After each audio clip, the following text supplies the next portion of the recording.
Pô. Obrigada. Olá, a gente está aqui começando o Hangout do GIF sobre filantropia e desigualdade.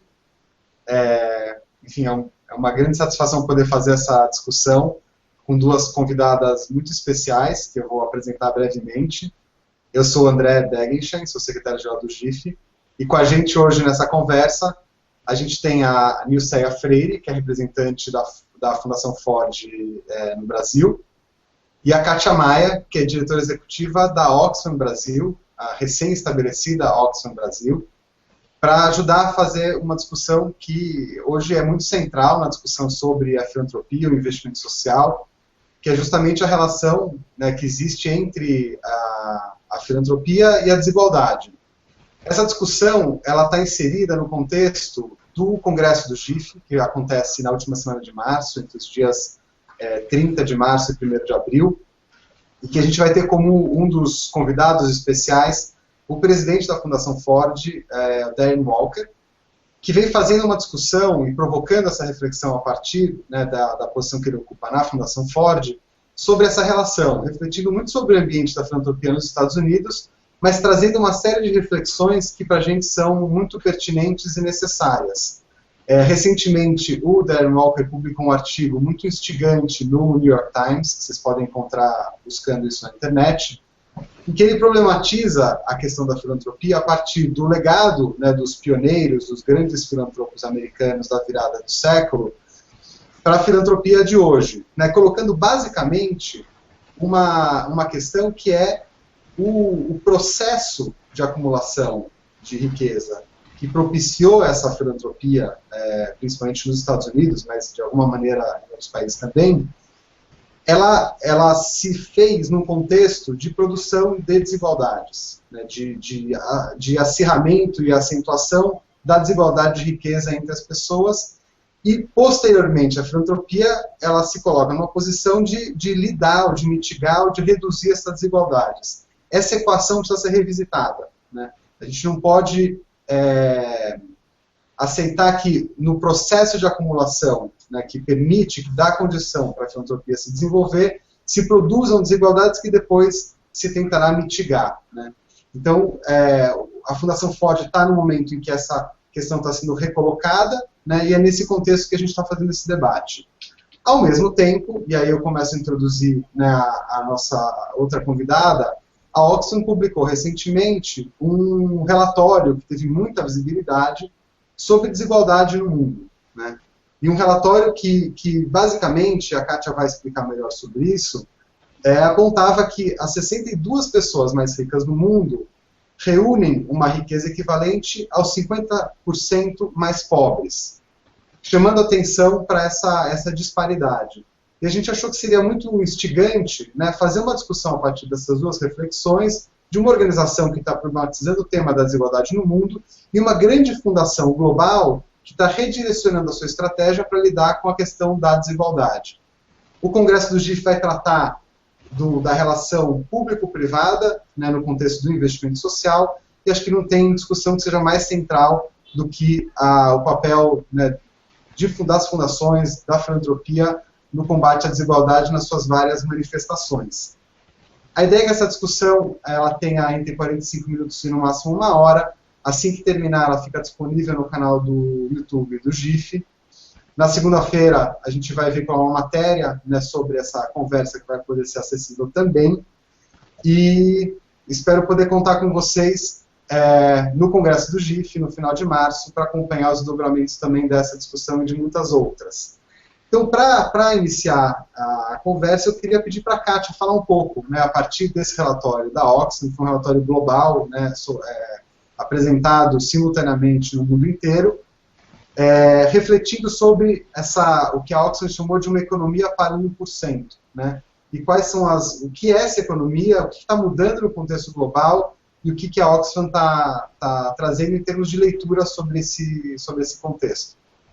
Agradeço já a presença das duas e passo a palavra para a Kátia. Obrigada, André. Eu queria primeiro agradecer muito a você e ao GIF por esse convite, por essa oportunidade de fazer essa discussão, e também agradecer a Nilceia, é um prazer poder estar com a Nilceia e com a Fundação Forte nesse debate. Então, como você mesmo disse, né, a Oxfam lançou esse relatório global por ocasião do Fórum Econômico Mundial que aconteceu em Davos, em janeiro, e o nosso relatório mostra esse dado de 62 pessoas detendo a mesma riqueza que 3,6 bilhões de pessoas, né, que é aí os 50% mais pobre da população, que é um número expressivo, um número chocante, um número que nem demanda muita explicação de tão... em função do seu tamanho, né? De 2010 a 2015, a riqueza dessas pessoas aumentou 44%. E a riqueza dos 3,6 bilhões de pessoas, nesse mesmo período, teve uma queda de 41%. Se você olha de uma perspectiva de gênero, dessas 62 pessoas bilionárias, 53 são homens. A metade mais pobre da população, ela é responsável, para dar mais um exemplo do que significa esses números da desigualdade. Essa metade mais pobre, esses 3,6 bilhões, eles são responsáveis por apenas 10% das emissões que provocam hoje o chamado efeito estufa. E o impacto ambiental médio desses 3,6 bilhões de pessoas, ele é 175 vezes menor do que o do 1% mais rico. Então, ou seja, para todo lado que a gente olha no conjunto dos números dessa desigualdade da riqueza, mostra que nós estamos enfrentando uma tendência, nós estamos diante de uma tendência muito preocupante. E aí eu queria destacar 4 linhas dessa tendência, das tendências subjacentes à concentração. Uma delas diz respeito ao retorno que existe do capital, né, em relação ao retorno do trabalho. Então, os trabalhadores têm ganhos muito menor do crescimento econômico do que os donos do capital. Os donos do capital veem seu capital crescer através dos juros, dividendos, os lucros, a uma taxa muito mais acelerada do que a do crescimento das economias. E a evasão fiscal e a redução de impostos sobre ganhos de capital tem aumentado ainda mais esses retornos. Existe uma frase do Warren Buffett, que é um investidor, digamos, uma expressão máxima do capitalismo financeiro, onde ele diz o seguinte, que ele paga menos impostos que qualquer outra pessoa que trabalha no escritório dele, incluindo o seu faxineiro e a secretária. Ou seja, são expressões, são falas que demonstram que realmente há algo errado acontecendo em relação a essa concentração.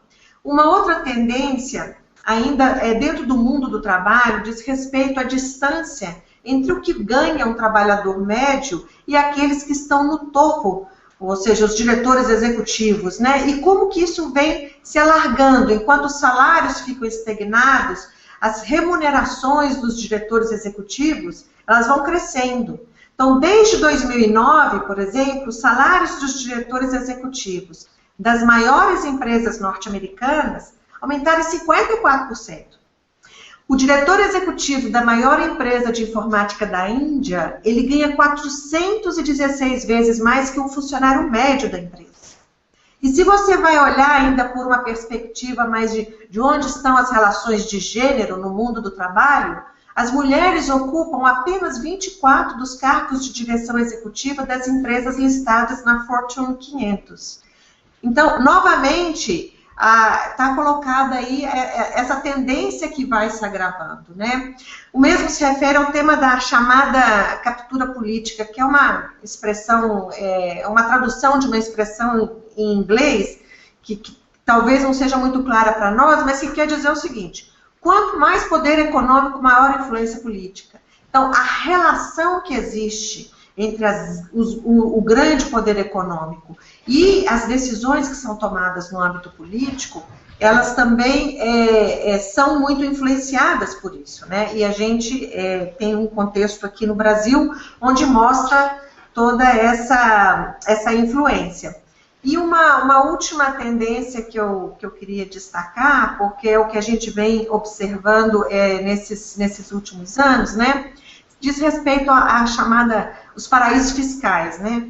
A rede de paraísos fiscais, a indústria da evasão fiscal nas últimas décadas, representa um exemplo inquestionável de um sistema econômico que vem operando para beneficiar os mais poderosos, que vem operando para o 1% da população. Existe hoje uma legitimidade intelectual baseada numa visão que para continuar usando as grandes referências do capitalismo, especialmente o capitalismo financeiro, que é o George Soros, que chama de fundamentalismo de mercado, né? Então, existe uma legitimidade intelectual baseada nessa visão fundamentalista de mercado, de que a baixa tributação de indivíduos e empresas ricos é necessária para estimular o crescimento econômico.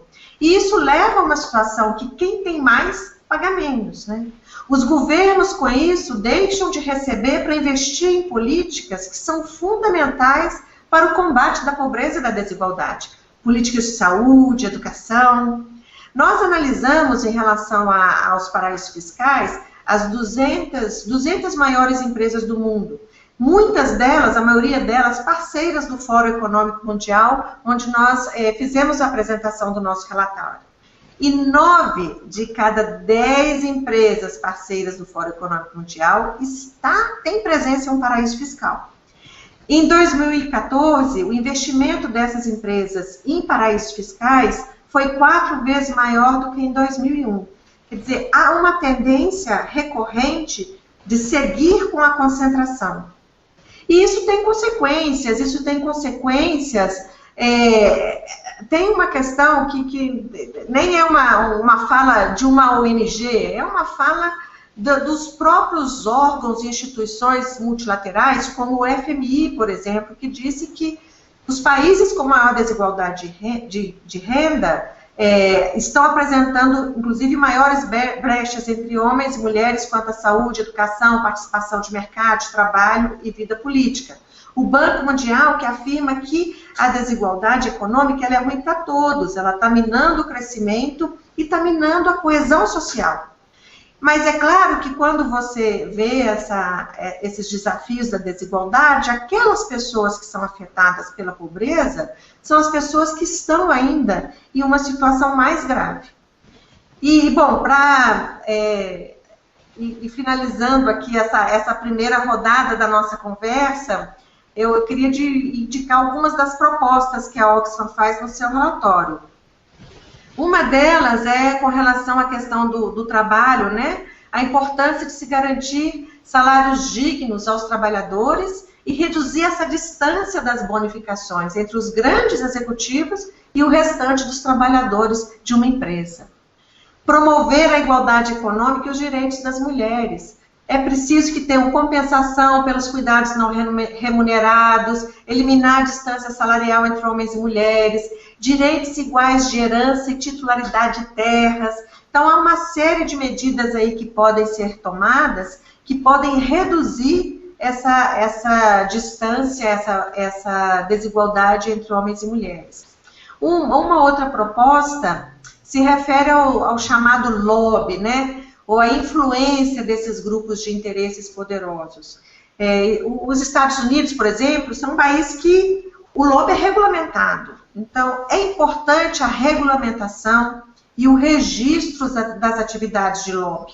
É importante que seja transparente, que seja divulgado e que as empresas se separem do financiamento das campanhas políticas. Esses são temas todos que fazem parte da nossa discussão hoje no Brasil, né? E uma outra recomendação, né, nossa, uma outra proposta, é a questão da carga tributária, que precisa ser realmente dividida em bases justas, diminuindo o peso que a carga tributária hoje tem sobre o trabalho e o consumo e aumentando a carga tributária sobre riqueza e capital. Ou seja, temos que enfrentar a questão de taxação de grandes heranças, de grandes fortunas. e temos que ter transparência nos sistemas de incentivos fiscais. Dividir essa carga tributária em bases mais justas, né? E o último ponto nosso, ele tem a ver com o tema dos paraísos fiscais, que a Oxfam está fazendo uma mobilização global. Nós temos hoje uma campanha que está no nosso site, que está no nosso Facebook, de uma petição que a gente quer apresentar no Sistema das Nações Unidas em setembro, onde realmente a gente pede uma ação global de todos os países para pôr fim à era dos paraísos fiscais. Nós estamos propondo a criação de um organismo fiscal global, baixo a liderança das Nações Unidas, para garantir que sistemas tributários nacionais não tenham implicações globais, que exista transparência fiscal, que as análises de custo-benefício para incentivos fiscais em competição entre países incluam os impactos sociais, e o que o sistema multilateral, existe um sistema multilateral de intercâmbio sobre informações fiscais. Então, essas são, assim, eu diria, o highlight, as principais manchetes do que a Oxfam está defendendo com esse relatório, chamando a sociedade para realmente fazer uma discussão profunda, porque esse nível de desigualdade que nós estamos vivendo nesse momento, essa desigualdade extrema, ela tem um problema ético civilizatório mesmo. Como nós podemos conviver com o fato de que 62 pessoas, não pelas pessoas, não é um problema de indivíduos, é um problema de sistema. Como que pode ter tanta concentração de riqueza? A gente tem 3 bilhões e 600 milhões de pessoas mais pobres, muitas delas sem condições, sem acesso à alimentação, sem acesso à saúde, educação, ou seja, isso é inaceitável numa sociedade do século XXI. E é hora da gente juntar forças, ONGs, fundações, institutos, governo, setor privado, para buscar um novo caminho para a nossa sociedade. Obrigada. Obrigado, Kátia. Diante desse panorama que a Kátia traça, o Darren Walker tem uma passagem nesse artigo que ele fala que, aparentemente, o volume de recursos que a filantropia dispõe parece muito pequeno para lidar com a dimensão dos problemas que a gente enfrenta hoje. A Fundação Ford é uma das maiores fundações globais que recentemente redefiniu a sua estratégia justamente para lidar com as desigualdades, colocando a questão das desigualdades no centro da sua estratégia global. Então eu queria ouvir um pouco da Nilceia Freire, que é representante da Fundação Ford aqui no Brasil, um pouco sobre essa estratégia, como que a Fundação se coloca diante desse cenário que a Kátia ajuda a gente a compreender de desigualdades, e como que uma instituição filantrópica, uma fundação, pode construir uma atuação nesse sentido articulada com um conjunto de programas. Nilceia.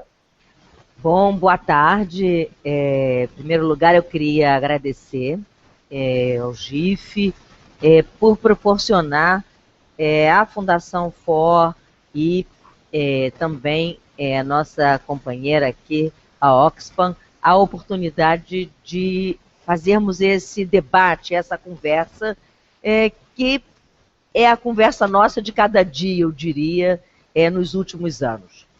A Fundação FOR é uma fundação que está há 53 anos no Brasil, 78 no mundo, portanto, nós já somos uma senhora, né, com idade madura e com, portanto, uma enorme responsabilidade diante da própria história que a Ford construiu.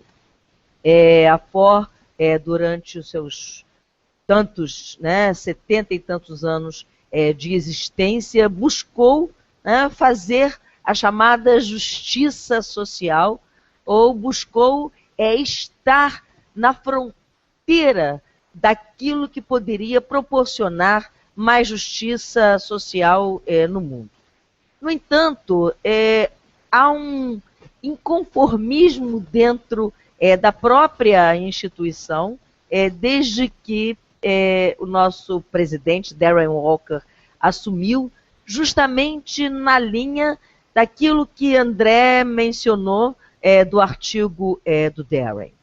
Depois de tantos anos de trabalho, depois de tanta reflexão sobre a distribuição da riqueza no mundo, sobre a própria questão da desigualdade, nós não conseguimos avançar muito. A desigualdade se aprofunda, sejam as diferentes dimensões da desigualdade. Porque é importante que nós tenhamos clareza que quando nós falamos de desigualdade, nós estamos falando de desigualdades, das diferentes dimensões da desigualdade e dos diferentes determinantes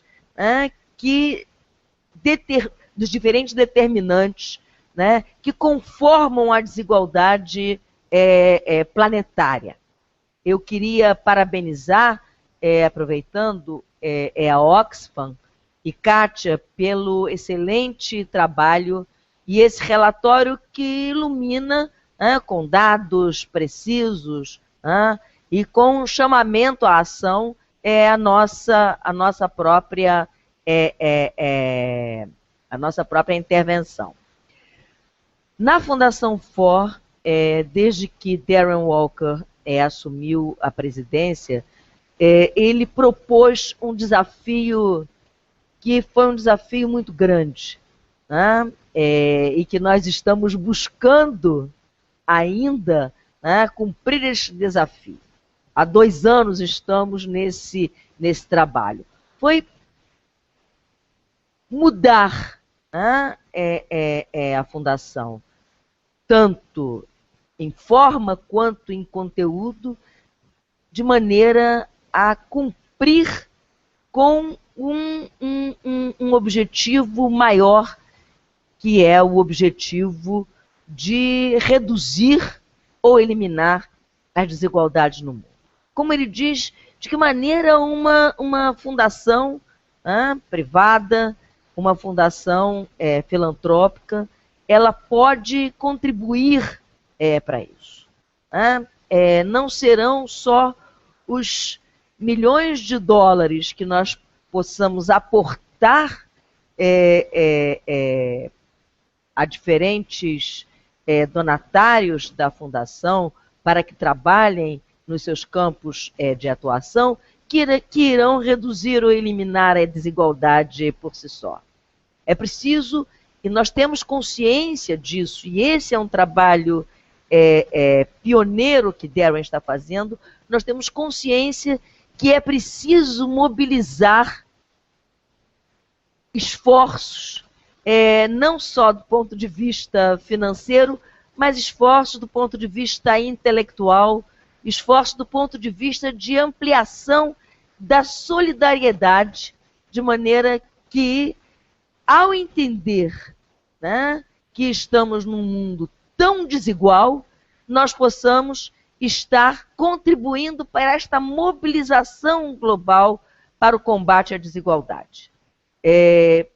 Na Fundação FOR, nós temos uma estratégia, que é uma estratégia global e que ela se aplica a cada um dos nossos 10 escritórios ao redor do mundo.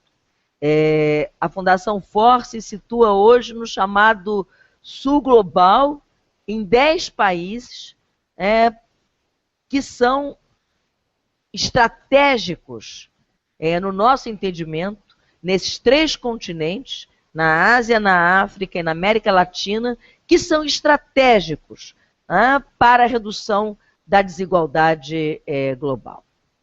Portanto, o que se fizer nesses 3 continentes e nesses 10 países, nós temos a consciência que nós estamos contribuindo não só para a redução da desigualdade, mas, sobretudo, para arregimentar pessoas e instituições para este debate.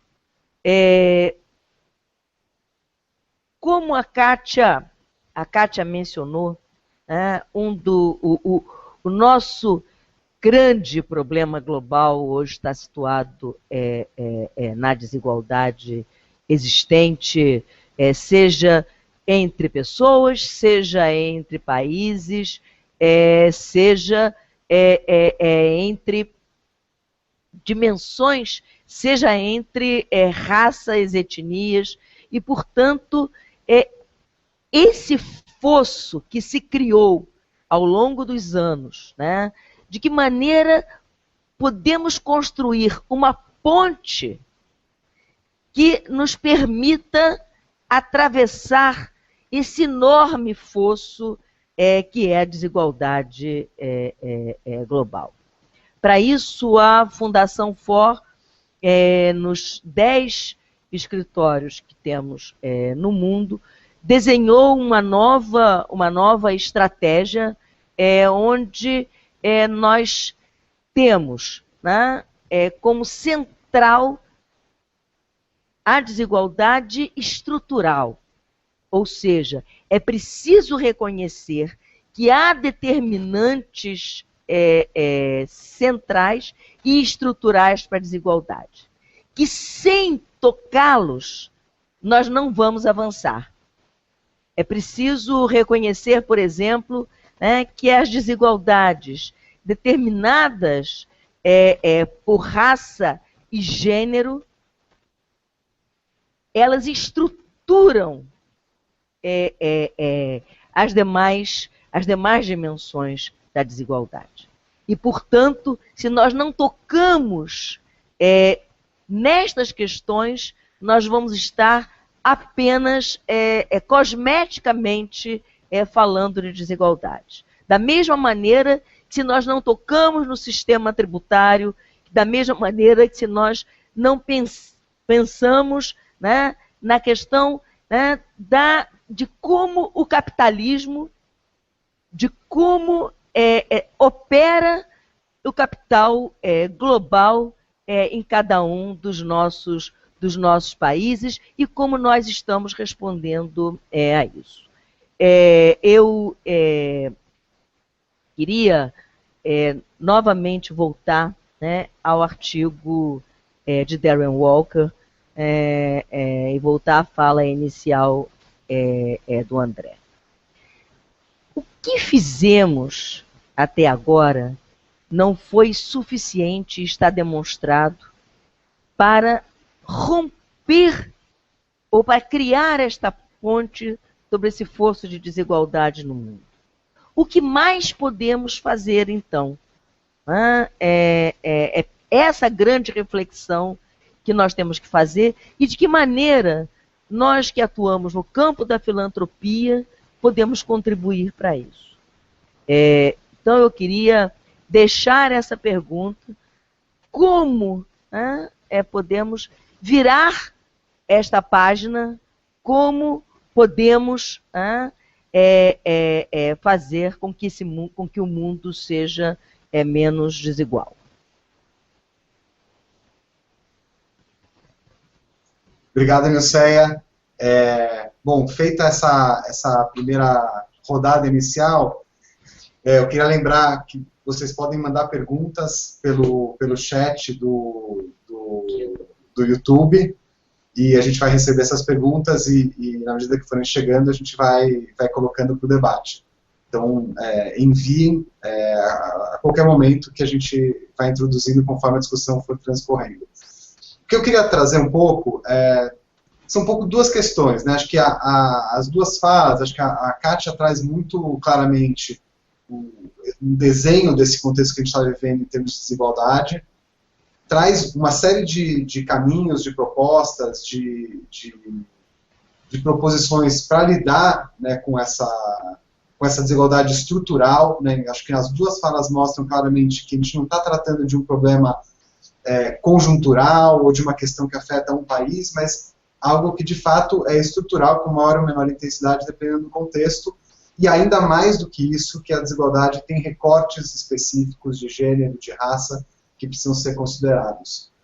Quando a gente fala na sua fala, Nilceia, isso fica muito claro, né? Então não se trata apenas de programas que sejam capazes de alocar ou relocar recursos para programas sociais ou programas de interesse público, numa lógica retributiva, né, que é o que no artigo está chamado de giving back, mas muito mais de utilizar o potencial, né, filantrópico para justamente mexer nessas dinâmicas estruturais. E acho que os exemplos que a Kátia traz são exemplos bastante contundentes de áreas em que isso poderia acontecer. Quando a gente olha para o Brasil, né, e aí sem entrar, enfim, em especificidades e questões mais conjunturais, a gente vê algumas décadas, né, de avanços em termos de redução de desigualdade, né, seja a partir do crescimento econômico, seja a partir das dinâmicas internas, mas isso, a gente tem aí um cenário, né, das últimas 2 décadas, pelo menos, em que isso vem se concretizando. Muito impulsionado por programas governamentais. Hoje, ao pensar o papel das fundações, dos investidores sociais privados, essa atuação ela está muito vinculada às políticas públicas. Então, muito dos esforços que estão sendo feitos por parte de fundações têm as políticas públicas como referência fundamental. Qual poderia ser o papel de fundações, da filantropia, do investimento social privado, em lidar com essa dimensão mais estrutural das desigualdades? Como que a gente faz com que a filantropia seja menos parte do problema, né, ou da produção de desigualdades, e mais parte do que a gente gostaria de ver como solução, né? Considerando que a gente tem uma diversidade de perfis, de portes, de focos de atuação, que variam de programas mais pontuais até ações mais estruturais, orientados às políticas, vinculados a ações de advocacy, controle social, numa lógica de expansão dessa agenda do investimento social privado no Brasil. Como vocês veem esse caminho na relação, né, entre os investimentos públicos, né, no universo socioambiental, os investimentos privados, e a contradição que existe entre público e privado nesse contexto maior que vocês descrevem? E aí agora um pouco convido vocês a entrar mais livremente nessa discussão, enquanto a gente espera também outras questões que devem chegar aí do público. Eu acho que, quer dizer, quando você fala, né, da contradição entre o público e o privado, e como é que a gente contribui, né? Efetivamente, a gente só muda o cenário, né, da desigualdade, ou só muda o cenário, né, do bem-estar da população e de cada cidadão, de cada conjunto da população, se nós tivermos a capacidade de influenciar as políticas públicas, né? Portanto, não vai ser com 10 mil dólares aqui ou 10 mil dólares acolá que venham da filantropia, do investimento social privado, que nós vamos conseguir mudar o quadro de desigualdade. Eu diria que nos últimos 20 anos, o que o Brasil pôde avançar do ponto de vista da redução da desigualdade foi através de políticas públicas que visavam justamente, né, que tinham como foco os indivíduos, né, que vivem em pobreza extrema ou na pobreza. E, portanto, a redução da pobreza significava a redução da distância entre os mais ricos e os mais pobres e, portanto, houve políticas que propiciaram isso. Infelizmente, muitas dessas políticas hoje nós vemos ameaçadas. Mas uma política absolutamente fundamental, né, que é a política ligada, obviamente, né, ao trabalho, foi uma política de incremento real do salário mínimo. A política de incremento real do salário mínimo, portanto, uma política de renda para a população trabalhadora, que pôde, a partir daí, entrar no mercado de consumo e adquirir bens duráveis e bens de consumo, isso efetivamente muda a configuração do país e começa a pressionar positivamente pela redução da desigualdade. Da mesma maneira que políticas que incentivam a taxação de grandes riquezas, ao mesmo tempo, políticas que incentivem o compartilhamento, por exemplo, do trabalho entre homens, mulheres, sociedade, o compartilhamento de responsabilidades, também contribui para a redução da desigualdade, justamente onde ela se faz mais cruel, que é na base da pirâmide social entre as mulheres, sobretudo as mulheres negras. Então, sem políticas públicas, sem um arcabouço de políticas públicas que foquem naquelas populações que a gente pode chamar de subrepresentadas, ou aqueles e aquelas que estão fora do contexto da distribuição permanente de renda, ou que estão fora do mundo da acumulação, sem isso, nós não vamos conseguir mudar, por mais que a filantropia se esforce. Então, de que maneira que a filantropia ela contribui com a redução da desigualdade, ela contribui para configurar um novo panorama, se ela tiver a consciência que é preciso contribuir para que tenhamos políticas públicas consequentes, políticas públicas que sejam focadas justamente naqueles, como a Kátia mencionou, que não estão dentro daqueles 67 mais ricos do mundo.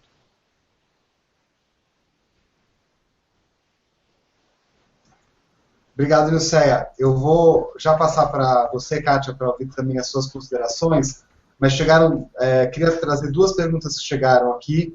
Uma primeira pergunta da Ana, que, de certa forma, faz referência a uma das proposições mencionadas pela Kátia sobre taxação de herança, e coloca um pouco essa questão, perguntando, inclusive, para o GIF, como que o GIF se vê diante dessa agenda de taxação sobre herança, como um dos elementos importantes na questão das desigualdades. E aí eu já vou comentar isso. E a outra questão que chegou, da Roberta, é sobre o papel da educação. Muito dos investimentos que são feitos pelas fundações do Brasil estão direcionados à educação. E há um razoável, não sei se é um consenso, uma leitura comum, de que a educação talvez seja o principal foco de investimento para que o Brasil dê um salto, inclusive na redução das desigualdades. E a Roberta aponta que não se falou do papel da educação nesse contexto. Eu vou comentar rapidamente a primeira questão, que tem a ver com a questão da tributação de herança. Claro que essa é uma questão bastante sensível, principalmente para ser discutida a partir do GIF. O que a gente tem discutido, isso de fato estrutura uma parte importante da nossa estratégia de advocacy, que no Brasil a gente tem um imposto sobre herança que é muito perverso. De um lado ele é muito baixo, se você compara com padrões internacionais de tributação sobre herança, e por ele ser o mesmo imposto que incide sobre doações filantrópicas ou doações a organizações sem fins lucrativos, ele onera duplamente. Então ele deixa de tributar as grandes heranças, ou seja, deixa de arrecadar recursos que poderiam ser utilizados para políticas públicas, e do outro lado, cria uma barreira à doação.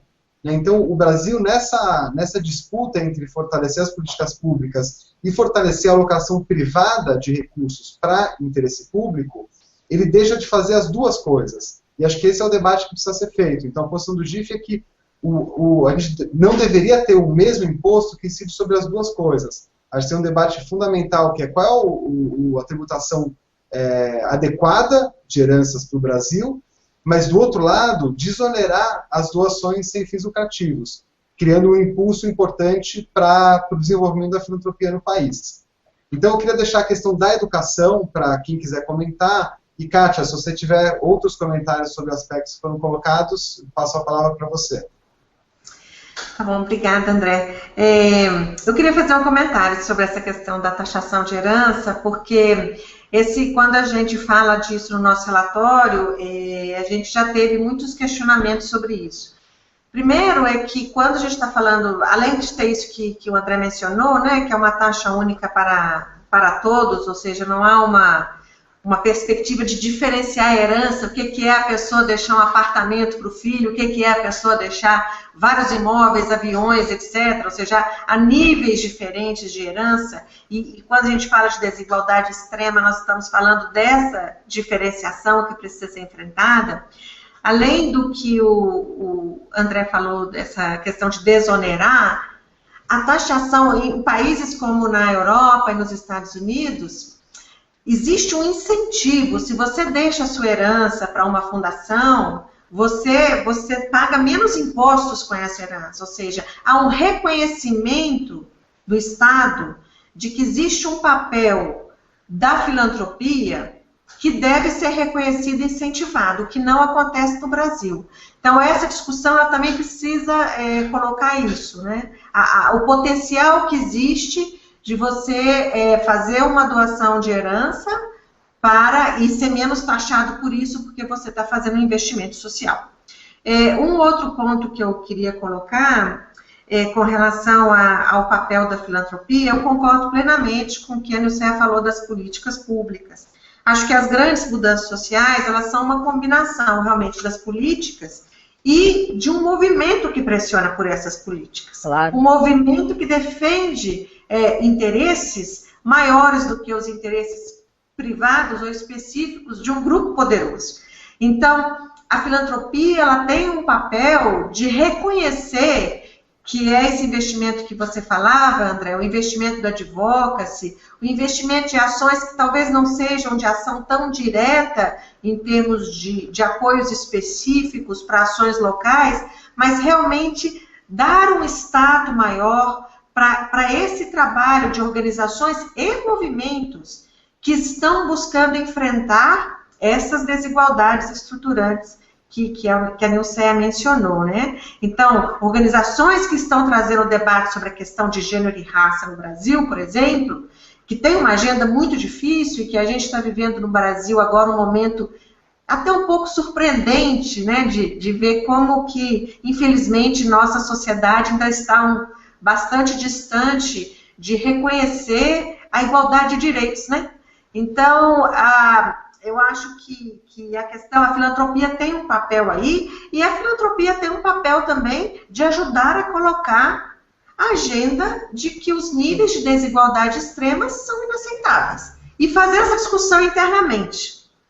E quanto à educação, sem dúvida alguma, ela tem um papel fundamental. E uma das coisas que a gente observa, e a gente fez até usou alguns números para mostrar isso. Por exemplo, os recursos da África que vão para paraísos fiscais hoje, se eles estivessem sendo aplicados na África, seriam suficientes para colocar essas crianças africanas nas escolas. Então, quando a gente está falando dessa questão de paraísos fiscais, de tributação, a gente está falando de um volume de recursos que poderia realmente estar fazendo a diferença na vida de milhões de pessoas, no que é tanto a educação como a saúde, que são dois pilares aí para a gente poder enfrentar a pobreza e a desigualdade. Eu queria fazer um comentário, aproveitando a questão da educação e da saúde, né, que Kátia menciona.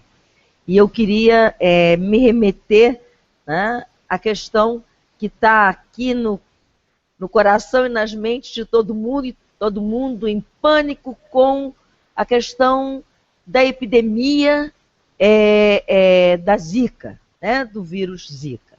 Né? Então, há uma enorme discussão sobre o mosquito, sobre as vias de transmissão, e quando, na verdade, cada vez que epidemias como a de dengue, epidemias como a de Zika agora, né, elas aparecem, nós deveríamos buscar esta oportunidade para discutir o que está na base dessas epidemias. Evidentemente, se não tivéssemos o mosquito transmissor, as epidemias não aconteceriam. Mas os mosquitos, eles proliferam justamente naquelas áreas mais pobres e abandonadas das grandes cidades, das periferias das grandes cidades. E, portanto, se nós tomarmos a questão do Zika, da epidemia de Zika, agora nós vamos ver mais um indicador de como a desigualdade afeta todas as dimensões da vida humana. Né? E, portanto, não vai adiantar termos os melhores inseticidas e os melhores quimioterápicos, porque a natureza sempre vai estar mudando. E, portanto, novas cepas, novos vírus vão aparecer. O que nós não podemos ter é bairros e mais bairros, né, com esgoto a céu aberto. O que nós não podemos ter são habitações onde não haja água encanada, onde não haja água filtrada, onde as pessoas tenham que dormir aglomeradas, juntas com lixo, onde se acumulam todos os vetores, não é só da doença, do vírus Zika, não, mas vetores de outras tantas doenças. E aí, obviamente, entra a questão da educação. Eu, a minha vida inteira, militei no campo da educação.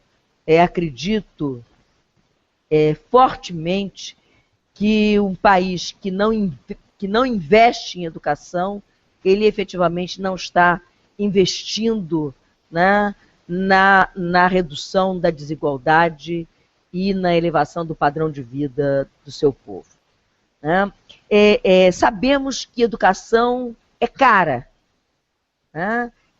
Não é fácil e nem custa pouco, né, fazer uma educação de qualidade, massiva e de qualidade.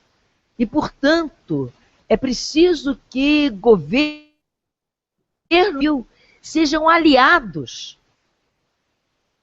e se juntem numa verdadeira cruzada, né, para que os investimentos em educação eles não sejam afetados por nenhum tipo de crise, seja ela de natureza política, seja ela de natureza financeira.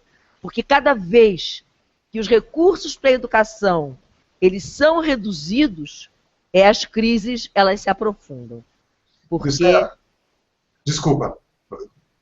Eu queria só pegar um gancho da sua fala, que a gente recebeu algumas perguntas agora, e duas delas, né, você falou do custo da educação, e acho que uma delas tem muito a ver com isso. Foram duas perguntas da Rosa Maria Bolio e do Alessandro Mello sobre os Objetivos de Desenvolvimento Sustentável. E a Rosa Maria questiona, né, a possibilidade, né, dos ODS trazerem resultados de longo prazo, né, considerando a diversidade e os vários contextos do planeta.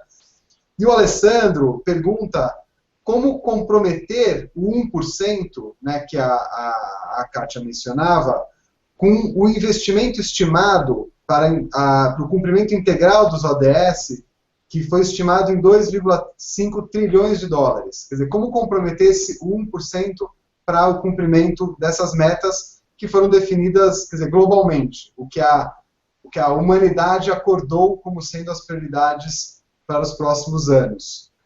E aí eu já coloco também uma última questão da Carol Aires, e aí passo para vocês para um último comentário, que tem a ver com o equilíbrio e balanço entre o empoderamento dos indivíduos, das comunidades, e o trabalho a partir das políticas públicas, através da atuação do Estado no combate às desigualdades. Quer dizer, como assegurar um equilíbrio, ela coloca um balanço dinâmico, justo, com equidade entre essas duas dimensões. E aí eu passo a vocês para últimas considerações e eventuais outros comentários que vocês tenham para a gente encerrar esse debate até às 18 horas.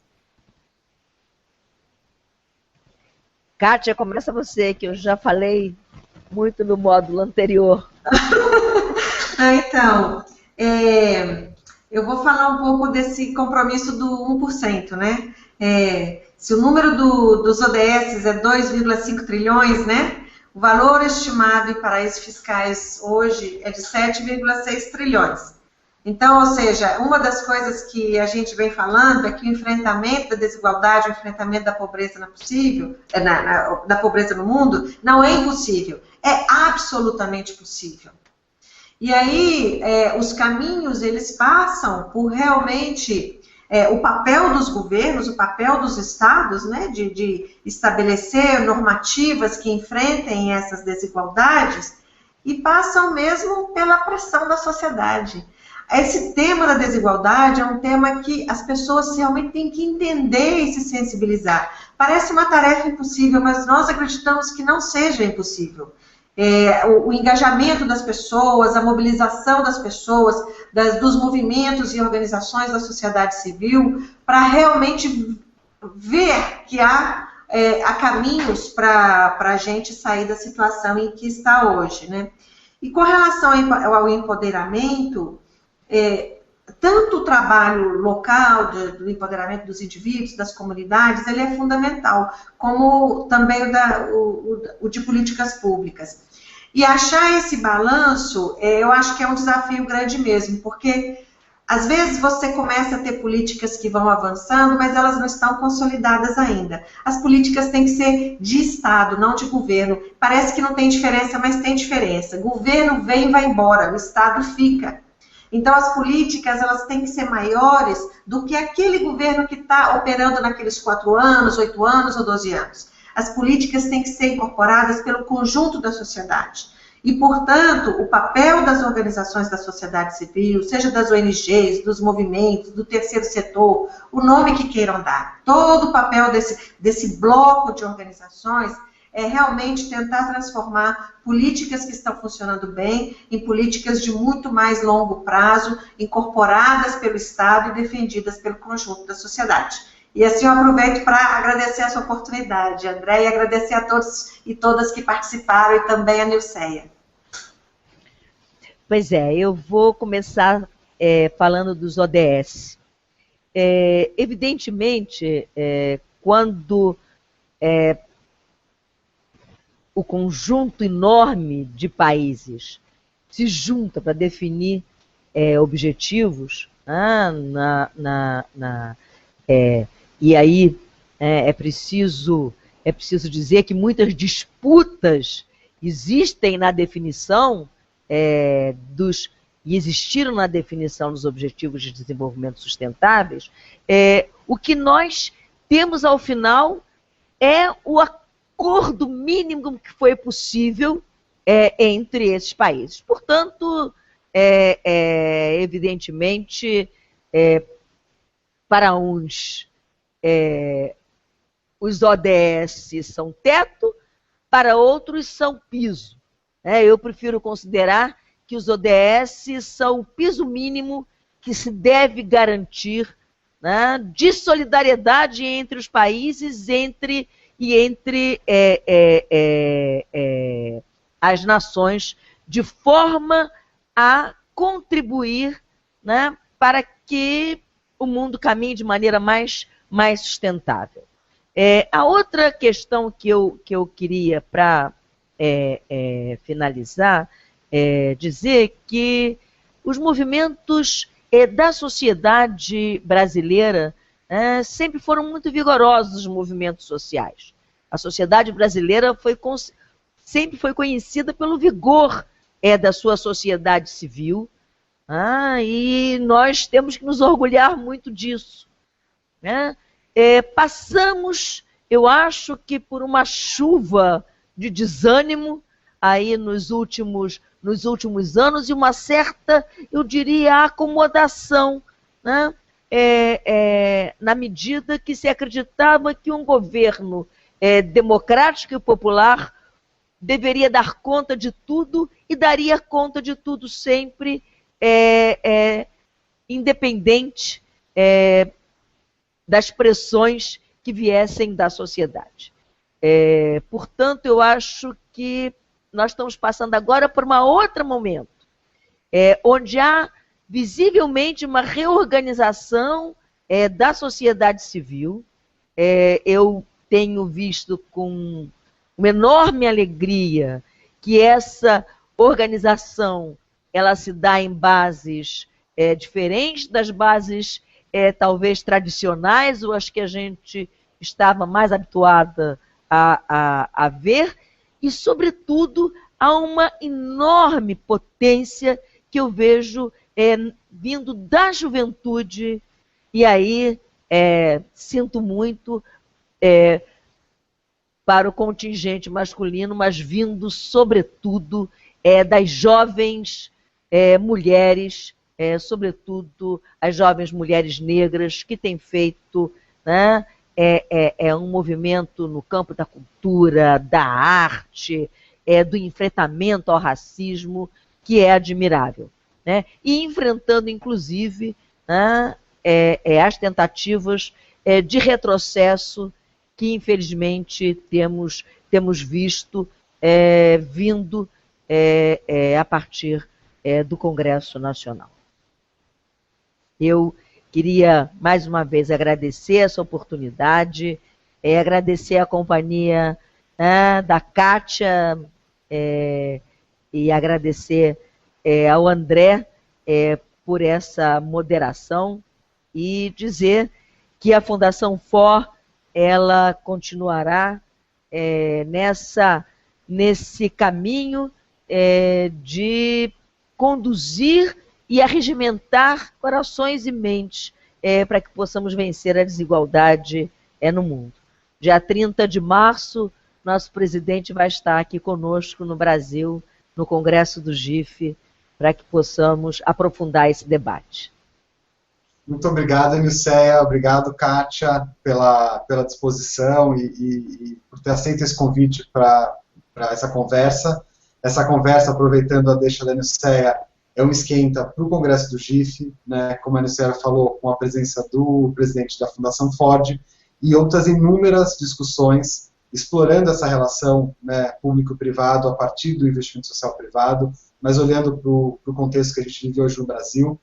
O Congresso, além da programação base, ele conta com uma série de atividades que são abertas ao público, que não exigem inscrição, então acompanhem.